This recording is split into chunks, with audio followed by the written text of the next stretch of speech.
Hello everyone. Today we are going to learn our lesson Inheritance and Variation. याच्या अगोदरचा एक video मी upload केलेला आहे. आज आपण नेक्स्ट पार्ट याच्यामध्ये बघणार आहे. इनहेरिटन्स अँड व्हेरिएशन ह्या दोन टर्म्स आहेत, ह्या दोन वेगळ्या कीवर्ड्स आहेत. मग ह्या दोन वेगळ्या कीवर्ड्स म्हणजेच काय? इनहेरिटन्स म्हणजे तुम्हाला माहिती आहे हेरिडिटी. हेरिडिटी आणि व्हेरिएशनचा जिथं स्टडी केला जातो त्याला जेनेटिक्स असं म्हटलं जातं. म्हणजेच हा जो लेसन आहे हा लेसन कशाशी रिलेटेड आहे? जेनेटिक्स. तुम्हाला जेनेटिक्सची डेफिनेशन तुम्ही सांगू शकता. It is a branch of biology ज्याच्यामध्ये कशा स्टडी केला जातो? Collective study of heredity and variation. म्हणजेच कॅरेक्टरिस्टिक्स ट्रान्सफर कसे होतात ते म्हणजे हेरिडिटी. आणि व्हेरिएशन म्हणजेच काय? तर एक स्पेसिस आहे, फॉर एक्झाम्पल डॉग स्पेसिस आहे. त्या डॉग स्पेसिस मध्ये सेम स्पेसिस आहे तरी पण त्यांच्यामध्ये आपल्याला काय दिसतात? व्हेरिएशन दिसतात किंवा बदल दिसतात. ते आपण याच्यामध्ये ह्या चॅप्टर मध्ये शिकणार आहे. म्हणजे हा टोटल जी टर्म आहे त्याला काय म्हटलं जातं? जेनेटिक्स असं म्हटलं जातं. ही जेनेटिक्स टर्म कोणत्या सायंटिस्टने दिली आहे? तर बॅटसनने दिली.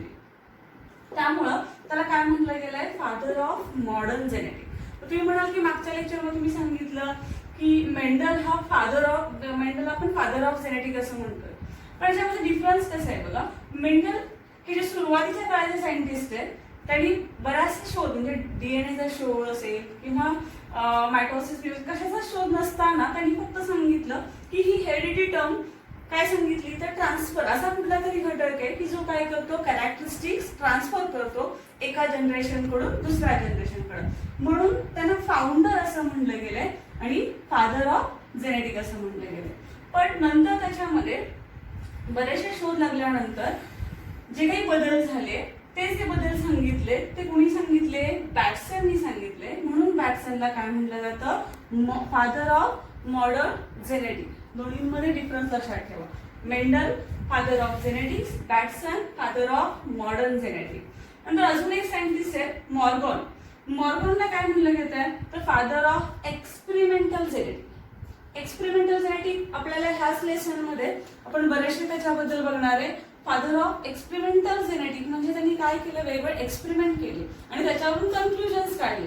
म्हणून त्यांना काय म्हणलं गेलंय? Father of experimental genetics. कुणाला? मॉर्गनला. फोर्थ वन सायंटिस्ट आहेत गॅरोड. गॅरोड यांना काय म्हणलं गेलंय बघा? Father of human genetic. Particular human genetic. Father of human genetics and biochemical genetics. म्हणजे हे फक्त नावं लक्षात ठेवा एमसीक्यू साठी. आणि आपण ह्याच्यामध्ये मागच्या लेक्चरमध्ये असं बघितलं होतं की मेंडलनी पी प्लांटवर काय केले? एक्सपेरिमेंट केले. त्याचं कन्क्लुजन त्यांनी लिहून ठेवलं. आणि मग आता आपल्याला आजच्या चॅप्टरमध्ये काय शिकायचं आहे? तर टर्मिनॉलॉजी शिकायची. टर्मिनॉलॉजी म्हणजेच काय ते आपण आता बघूया.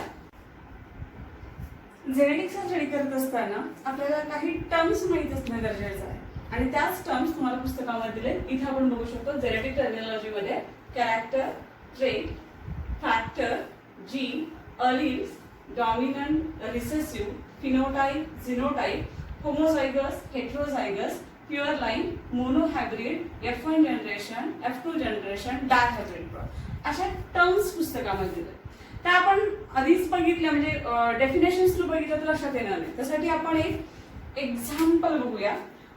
मेंडलनी क्रॉस कुणामध्ये केलं होतं? पी प्लांट्स मध्ये केलं होतं. तर आज आपण पायसम सटायवम असं म्हणतो. हे त्याचं सायंटिफिक नेम आहे. आता पी प्लांटसाठी काय चूज केलं ह्याचे रिझन्स आहेत. एकूण 7 कॉन्ट्रास्टिंग कॅरेक्टर्स त्यांनी घेतले. याच्याबद्दल बाकी मागच्या लेक्चरमध्ये आपण चर्चा केली. आपण एक मोनोहायब्रिड क्रॉसचं एक्झाम्पल घेऊया. मोनोहायब्रिड का म्हणायचं? तर त्यांनी मेंडलनी ज्यावेळेस क्रॉसिंग केलं त्यावेळेस कॉन्ट्रास्टिंग कॅरेक्टर्स घेतले. ते कॉन्ट्रास्टिंग कॅरेक्टर्स घेत असताना जर सिंगल कॅरेक्टर्स घेतले म्हणजे फॉर एक्झाम्पल आपण क्रॉसिंग करताना दोन प्लांट मध्ये पी प्लांट मध्ये क्रॉसिंग केलं. हे प्लांट आहे टॉल आणि हे आहे डॉर्फ प्लांट.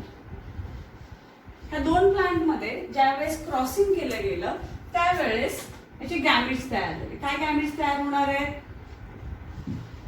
हे दोन्ही कॅपिटल टी असलं आहे त्याच्यामुळे गॅमेट सुद्धा काय होणार आहे? दोन्ही कॅपिटल तयार होणार आहेत. हे दोन्ही स्मॉल टी तयार होणार आहेत. ठीक आहे. F1 जनरेशन मध्ये काय होत आहे तर आपल्याला जे प्रोडक्ट मिळणार आहे त्या मेंडलला एक्सपेरिमेंट करत असताना जे प्रोडक्ट मिळाले ते प्रोडक्ट किंवा ते प्लांट सगळे कसे मिळाले, टॉल मिळाले. याला F1 जनरेशन म्हणायचं. फर्स्ट फिलर जनरेशन असं म्हटलं जातं. हे गॅमिट्स आहेत. आता लक्षात घ्या आपण काय केले बघा इथं तर एक प्लांट घेतलाय, दोन कॉन्ट्रास्टिंग कॅरेक्टर त्याच्यामध्ये आहेत. क्रॉसिंग केलं आपण. क्रॉसिंग करत असताना आपण काय कन्सिडर केली तर त्या प्लांटची हाईट कन्सिडर केली. बरोबर आहे. त्याला कॅरेक्टर असं म्हटलं जातं. त्या प्लांटची हाईट आपण कन्सिडर करतोय त्याला कॅरेक्टर असं म्हटलं जातं. Means it is a specific feature of an organism. What is character? It is a specific feature of an organism. त्याला कॅरेक्टर असं म्हटलं जातं. सेकंड वन काय आहे तर ट्रेट. ट्रेट म्हणजेच काय तर आपण इथं दोन कॉन्ट्रास्टिंग कॅरेक्टर्स घेतो. हाईट आहे पण ती हाईट काय, एकाची टॉल आहे एकाची डॉर्फ आहे. एकाची टॉल आहे एकाची डॉर्फ आहे. त्याला काय म्हटलं जातं ट्रेट असं म्हटलं जातं. पुस्तकामध्ये बघा डेफिनेशन अशी ट्रेटची दिली तुम्हाला. It is an inherited character. हे जे कॅरेक्टर आहे ते कसं आहे, इनहेरिटेड कॅरेक्टर आहे. And it is detectable variant. आणि ते आपल्याला दिसतं म्हणजे त्याच्यामधला विरोधाभास आपल्याला दिसतोय. इथं आपल्याला हे टॉल दिसत आहे, दोन्हीची पण हाईट आहे पण इथं कशी आहे टॉल आहे आणि इथं आहे ती डॉर्फ आहे. त्याला काय म्हटलं जातं ट्रेट असं म्हटलं जातं. ठीक आहे. मग पुन्हा काय केलं तर फॅक्टर म्हणजे काय म्हणलं तर आपण बघितलं फॅक्टर आणि जीन हे दोन्ही कन्सेप्ट एकच आहे. पण फॅक्टर असं वेगळं तर मेंडलनी जी टर्म दिली होती ती फॅक्टरची डेफिनेशन वेगळी दिली आणि नंतर जीनची डेफिनेशन वेगळी. दोन्ही एकच आहेत पण डेफिनेशन मध्ये काय सांगितलंय बघा. फॅक्टर म्हणजेच काय, it is a unit of heredity. एमसीक्यूला तुम्हाला बऱ्याच वेळा प्रश्न विचारला जातो dot dot is a unit of heredity. Factor is or gene is a unit of heredity. ज्याच्यामुळे हेरिडिटी प्रोसेस होतीये त्याला फॅक्टर असं म्हटलं जातं. Means it is a particle. हा एक काय रे पार्टिकल आहे in the organism which is responsible for inheritance and expression of a character. बघा डेफिनेशन फॅक्टरची काय आहे. It is a particle present in an organism which is responsible for the inheritance and expression of a character. म्हणजे आपण मागं structure बघितलं होतं हे डीएनएचं डबल हेलिकल स्ट्रक्चर. याच्यामधला जो फ्रॅगमेंट आहे त्या फ्रॅगमेंटला आपण काय म्हणतोय फॅक्टर किंवा जीन म्हणतोय. ठीक आहे. नंतर फोर्थ वन आहे जीन. आता इथं सुरुवातीला फॅक्टर कन्सिडर करताना डीएनएचा उल्लेख केलेला नाही कारण त्यावेळेस याचा शोध लागला गेला नव्हता. त्यामुळे त्यांनी डायरेक्ट असं म्हणलंय a particle present in a organism. Organism मध्ये असणारा एक पार्टिकल जो काय करतो which is responsible for the inheritance and expression of characters. असा पार्टिकल की जो काय करतो त्यासाठी रिस्पॉन्सिबल आहे इनहेरिटन्स आणि कॅरेक्टर पास करण्यासाठी. नंतर जीन मध्ये तेच डेफिनेशन आहे फक्त थोडासा बदल केलाय त्यांनी.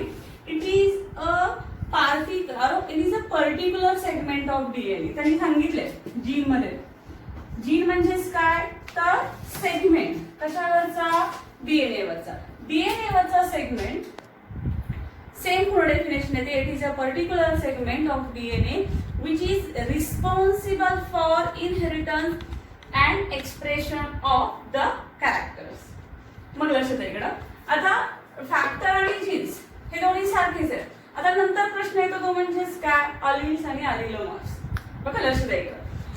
आता हे जे कॅरेक्टर आपण घेतलं कॅपिटल टी हे काय इंडिकेट करतं तर तो प्लांट काय आहे टॉल आहे. म्हणजे ज्या वेळेस आपण होमोलॉगस क्रोमोझोम घेतो आपल्याला माहिती आहे की आपल्या बॉडीमध्ये ह्युमन बॉडीमध्ये 23 पेअर्स ऑफ क्रोमोझोम्स आहेत. मग त्यातली एक पेअर जर आपण लक्षात घेतली आउट ऑफ 22 हे कसे आहेत होमोलॉगस आहेत. होमोलॉगस का म्हटलं जातं तर त्या क्रोमोझोमची हाईट सारखी असते. त्याच्यावरचे जीन्स जे आहेत ते जीन्सची पोझिशन ती पोझिशन कशी असते सारखी असते. त्याला आपण होमोलॉगस क्रोमोझोम आपण पुढे बघणार आहे ह्या टर्मला होमोलॉगस क्रोमोझोम. क्रोमोझोम म्हणजेच काय, त्यातला एक क्रोमोझोम पॅटर्नल असतं आणि एक असणार आहे तो मॅटर्नल असणार आहे. मग आता इथं अलिल्स म्हणजेच काय, तर शॉर्ट मध्ये याला फॉर्म्स ऑफ जीन असं म्हटलं जातं. मग ज्या वेळेस एखादा प्लांट टॉल असेल त्यावेळेस त्याचे अलिल्स काय असणार आहे, कॅपिटल टी असतील. इथे याचे अलिल्स काय असणार आहे, स्मॉल टी असणार आहे. म्हणजे डेफिनेशन अशी आहे, the 2 or more alternative forms of given gene. हा जो जीन आहे ह्या दोन्ही क्रोमोझोम वरचा हा जीन्स कसा असणार आहे, तर बघा पुन्हा definition, the 2 or more, generally 2, कधी कधी त्याच्यापेक्षा जास्त पण आहे, त्याच्याबद्दल पण आपण चर्चा करणार आहे. The 2 or more alternative forms of a gene, they occupy identical loci. Identical means same, ठीक आहे. Identical loci means position on homologous chromosome. homologous chromosome कोणाला म्हणायचं, तर जे पेरिंग आहे ते पेरिंग मध्ये क्रोमोझोमची जी हाईट सारखी असते. समजा इथं जर जीन हेअर कलरचं असेल तर इथे सुद्धा जीन कुणाचं असणार आहे, हेअर कलरचाच असणार आहे. म्हणजे जीनची पोझिशन सुद्धा दोन्हीवर कशी असते, सारखी असते. त्याला काय म्हटलं जातं, अलिल्स असं म्हटलं जातं. समजा आपण इथं हाईटचा विचार करूया. इथं हा अलिल्स कॅपिटल टी आहे आणि मॅटर्नलवर सुद्धा कॅपिटल टी आहे. याचा अर्थ ह्याचे अलिल्स काय आहेत, कॅपिटल. मे बी इथं स्मॉल टी असेल तर काय असणार आहे, कॅपिटल टी आणि स्मॉल टी असणार आहे. म्हणजेच अलिल्स शॉर्ट फॉर्म किंवा अलिल अजून एक दुसरं नाव आहे ते म्हणजे ॲलिलोमॉर्फ्स. डेफिनेशन थोडक्यात कन्फ्युजन होऊ नका. जीनचा फॉर्म म्हणजेच काय असणार आहे, allele. It is a form of gene. What is allele, it is a form of किंवा अल्टरनेटिव्ह फॉर्म्स ऑफ जीन्स, ठीक आहे. त्याच्यानंतर डॉमिनंट आणि रिसेसिव्ह टर्म आपण बघणार आहे.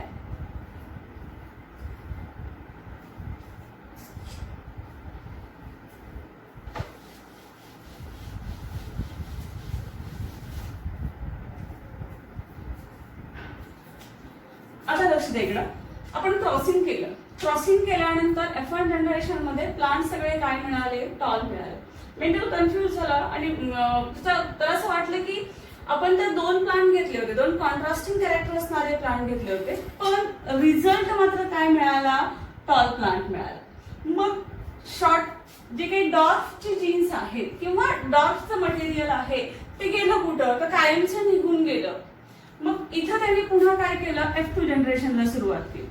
F2 जनरेशन म्हणजेच काय, तर हे जे टॉल प्लांट आलेला आहे ह्याला आपण हायब्रिड म्हणतोय. F1 जनरेशन मध्ये जे प्लांट्स मिळालेले आहे, जे टॉल आहेत त्याला आपण हायब्रिड असं म्हणतोय. का, तर हे दोन्हीचं कॉम्बिनेशन आहे म्हणून. मग हे जे हायब्रिड प्लांट आहे त्या हायब्रिड प्लांट मध्ये पुन्हा आपण सेल्फ पॉलिनेशन केलं. सेल्फ पॉलिनेशन केल्यानंतर ह्याचे गॅमेट्स काय तयार होणार आहेत, कॅपिटल टी, स्मॉल टी. ह्याचे गॅमेट्स काय असणार आहेत, कॅपिटल टी, स्मॉल. ज्यावेळेस आपण क्रॉसिंग करणार आहे त्यावेळेस तुम्हाला त्या पुनेट स्क्वेअर मध्ये दाखवले बघा,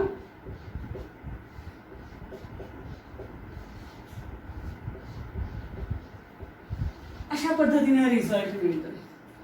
आता इकडे बघा, 2 टर्म आपल्याला शिकायचे याच्यामध्ये, डॉमिनंट आणि रिसेसिव्ह. इथं F1 जनरेशन मध्ये काय दिसतंय तुम्हाला, तर टॉल प्लांट्स आले. पण याच्यानंतर मेंडल्स थांबले नाहीत. मेंडलनी काय केलंय, सेल्फ पॉलिनेशन केलंय. सेल्फ पॉलिनेशन जे नंतर जनरेशन आहे, नेक्स्ट जनरेशन, त्याला F2 जनरेशन मिळालं. F2 जनरेशन मध्ये कन्क्लुजन काय मिळालं, तर 75% फ्लावर, 75% प्लांट कसे होते, टॉल होते आणि 25% प्लांट्स होते ते डॉर्फ होते. म्हणजे नंतर त्याला कन्क्लुजन असं काढलं की डॉर्फचे जे काही कॅरेक्टरिस्टिक्स आहेत ते कॅरेक्टरिस्टिक्स आहेत, पण ते काय होतात, एक्सप्रेस होत नाही. हे कन्क्लुजन त्यांनी काढलं आणि त्याच्यावरून 2 नवीन टर्म दिल्या, एक म्हणजे डॉमिनंट आणि रिसेसिव्ह. F1 जनरेशन मध्ये कोणाचे कॅरेक्टरिस्टिक एक्सप्रेस होतात, टॉलचे होतात, म्हणून त्याला काय म्हणायचं, डॉमिनंट असं म्हणायचं. इथं त्याचे जीन्स आहेत, डॉर्फचे जीन्स आहेत, पण ते एक्सप्रेस होत नाहीत, त्यामुळं त्याला काय म्हणलं गेलंय, रिसेसिव्ह असं म्हणलं गेलं. बघा डेफिनेशन डॉमिनंटची काय आहे, it is an allele. Dominant is an allele that express its traits even in the presence of its alternative allele. इकडे लक्ष द्यायचं, हा डॉमिनंट आहे आणि त्याच्याबरोबर हा एक अलील आहे आणि हा एक अलील आहे. मग ह्या दोन्ही अलील अल्टरनेटिव्ह फॉर्म्स मध्ये आहेत, तरी सुद्धा हा अलील आहे तो काय होतो, एक्सप्रेस होतोय. हा डॉर्फ असताना सुद्धा हा काय होतोय, एक्सप्रेस होतोय, म्हणून त्याला काय म्हणायचं, डॉमिनंट म्हणायचं. बघा, it is an allele that express its traits, जो आपले ट्रेट्स दाखवतो. इव्हन म्हणले जरी त्याच्याबरोबर त्याच्या जोडीला कोण आहे, अजून एक अलील आहे, ठीक आहे, त्या अलीलला तो काय करतोय, सप्रेस करण्याचं काम करतोय. It is an allele that express it traits even in the presence of an alternative alleles. म्हणजे इथं जी कंडिशन आहे ती होमोझायगस नाहीये, कशी आहे, हेट्रोझायगस. कारण हे दोन अलील्स वेगवेगळे आहेत. होमोझायगस केव्हा म्हणणार आहे आपण, इथं म्हणणार आहे. म्हणजे अलील सारख्या फॉर्म मध्ये आहेत, कॅपिटल टी असेल, स्मॉल टी असेल, तर याला आपण काय म्हणणार आहे, होमोझायगस कंडिशन. इथं मात्र कंडिशन कशी आहे, हेट्रोझायगस कंडिशन आहे. मग आता डॉमिनंट झालं, याच्या बरोबर रिसेसिव्ह असणार आहे. आता कसं असणार आहे रिसेसिव्ह, म्हणजे की जो एक्सप्रेस होत नाही, असा अलील की जो एक्सप्रेस होत नाही, त्याच्या अल्टरनेटिव्ह अलील्स मुळे तो एक्सप्रेस होत नाही, त्याला काय म्हणणार आहे आपण, रिसेसिव्ह असं म्हणणार आहे. बघा, रिसेसिव्ह म्हणजे this allele or it is an allele is not expressed, or this allele is not expressed in the presence of an alternative allele in heterozygous condition. Heterozygous condition असेल, फक्त हेट्रोझायगस कंडिशन म्हणते मी, heterozygous condition मध्ये असा अलील की जो काय होत नाही, एक्सप्रेस होत नाही, किंवा त्याचे कॅरेक्टरिस्टिक दिसत नाही, त्या अलीलला काय म्हटलं जातं, रिसेसिव्ह असं म्हटलं जातं. ठीक आहे, डेफिनेशन पुस्तकात बघा एकदा, this allele is not express in the presence of an alternative allele in heterozygous condition. ठीक आहे, इथपर्यंत झालं. नंतरचा एक पॉइंट आहे तो म्हणजे फिनोटाइप. फिनोटाइप म्हणजेच काय, आपल्याला हे प्लांट दिसतंय, कसं दिसतंय, टॉल दिसतंय. हे प्लांट कसं दिसतंय, डॉर्फ दिसतंय. म्हणजे त्यांचा जो अपिअरन्स आहे तो अपिअरन्सला काय म्हटलं जातं, फिनोटाइप असं म्हटलं जातं. मग आता फिनोटाइप आणि झिनोटाइप, तो प्लांट टॉल आहे की डॉर्फ आहे, त्याच्यावर आपण काय म्हणतोय, फिनोटाइप म्हणतोय. पण त्याचं जे जेनेटिक कॉन्स्टिट्यूशन आहे, आता बघा हे प्लांट कसं आहे, टॉल आहे, हे सुद्धा टॉल आहे, हे टॉल आहे, आणि हे मात्र कसं आहे, डॉर्फ आहे. 75% टॉल आपण म्हणतोय आणि इकडं 25% डॉर्फ असं म्हणतोय. मग हे जे टॉल दाखवतोय, आपण हे टॉल कशावरून म्हणतोय, तर त्याचा अपिअरन्स आहे, म्हणून त्याला डॉमिनंट असं, सॉरी, त्याला फिनोटाइप असं म्हटलं जातं. फिनोटाइप म्हणजे डेफिनेशन बघा, it is the external appearance of an individual for any trait, कोणताही ट्रेट असेल. इथं आपण हाईट बद्दल घेतलंय, आपण पुन्हा कलर बद्दल घेऊ शकतो, पुन्हा फ्लावर पोझिशन बद्दल घेऊ शकतो. म्हणजेच phenotype is an external appearance, जे बाहेरून आपल्याला दिसतं, कोणत्याही इंडिव्हिज्युअलची अशी कॅरेक्टरिस्टिक किंवा अशी ट्रेट जी आपल्याला बाहेरून दिसते, त्याला आपण काय म्हणणार आहे, फिनोटाइप. आणि ते कसं असतं, इट इज ऑब्झर्वेबल, आपल्याला दिसतंय ते, and determined by the different combination of alleles. इथं कॉम्बिनेशन, अलीलचं कॉम्बिनेशन आहे, तरी सुद्धा आपल्याला त्याच्यावर फिनोटाइप ओळखता येतो. Next one, genotype. झिनोटाइपची डेफिनेशन कशी दिली आहे, तर genetic constitution of genetic makeup of an organism with respect to a particular trait. What is genotype? Genetic constitution of or genetic makeup of an organism with respect to particular trait. ठीक आहे, terms बघा, character, trait, factor, gene, alleles, किंवा त्याला आपण अलिलोमॉर्फ म्हणतोय. Dominant नेहमी कशाने दाखवले जातात, कॅपिटल लेटरने दाखवले जातात. रिसेसिव्ह असतात ते स्मॉल लेटर आपण यूज करतो. फिनोटाइप म्हणजेच काय, तर त्याचा एक्सटर्नल अपीअरन्स असतो आणि जिनोटाइप म्हणजे त्याचं जेनेटिक कॉन्स्टिट्यूशन असतं. त्याच्यानंतरचं आहे होमोझायगस आणि हेट्रोझायगस म्हणजेच काय, तर होमोझायगस म्हणजेच मगाशी बघितल्याप्रमाणे इथं अलिल्स कसे आहेत, सारखे. अलिल्स कसे आहेत, सारखे. समजा आपण जर क्रॉसिंग किंवा दोन प्लांट्स जर सेम होमोझायगस घेतले तर साहजिकच सगळं जनरेशन आपलं काय असणार आहे, टॉलचे येणार आहे. किंवा डॉर्फ घेतलं तर डॉर्फचे येणार आहे. मग आता इथं त्यांनी डेफिनेशन कशी केली आहे बघा, होमोझायगस किंवा त्याला प्युअर लाईन असं म्हटलं गेलंय. Homozygous means an individual possessing identical alleles for a particular trait. मग ते कॅपिटल टी असतील किंवा स्मॉल टी असतील. म्हणजे एखाद्या इंडिव्हिज्युअल मध्ये विशिष्ट असे आयडेंटिकल एलिल्स असतील, एखाद्या ट्रेटसाठी त्याचे आयडेंटिकल एलिल्स असतील. मे बी दोन्ही कॅपिटल असतील किंवा दोन्ही स्मॉल असतील, मीन्स दोन्ही डॉमिनंट असतील किंवा रिसेसिव्ह असतील. त्याला आपण काय म्हणणार आहे, होमोझायगस असं म्हणणार आहे. आणि हेट्रोझायगस म्हणजेच काय, इथं F1 जनरेशन मध्ये आपल्याला जे प्लांट मिळालं ते कुठल्या कंडिशन मध्ये आहे, हेट्रोझायगस आहे. कारण त्याचे जे अलिल्स आहेत ते अलिल्स कसे आहेत, डिफरंट आहेत. एक कॅपिटल आहे, एक स्मॉल आहे. त्यामुळे त्याला हेट्रोझायगस असं म्हटले गेले. डेफिनेशन मध्ये असं म्हटलंय, and individual possessing contrasting allele. Contrasting म्हणजे विरुद्ध.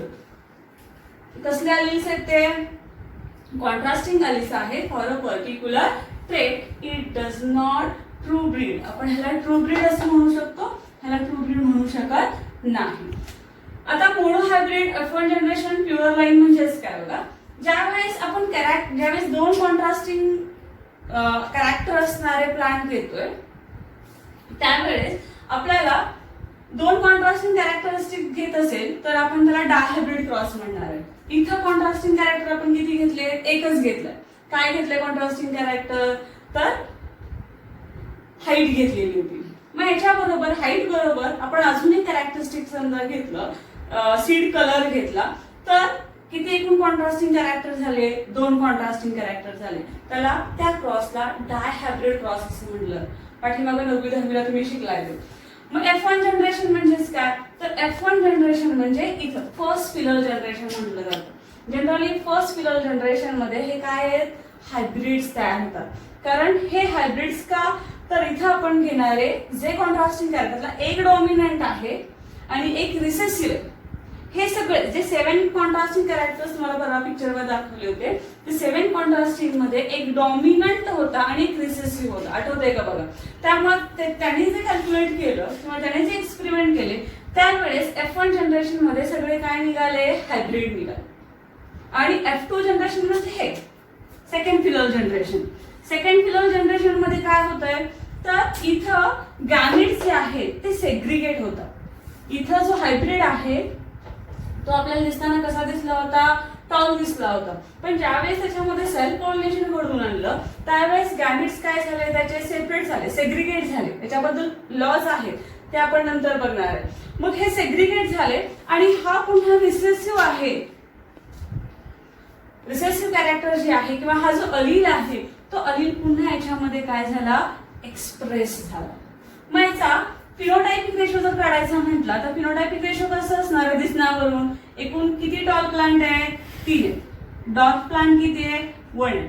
त्यामुळं मोनो हायब्रिडचा फिनोटाइपिक रेशो काय येतो, 3:1 फिनोटाइपिक रेशो.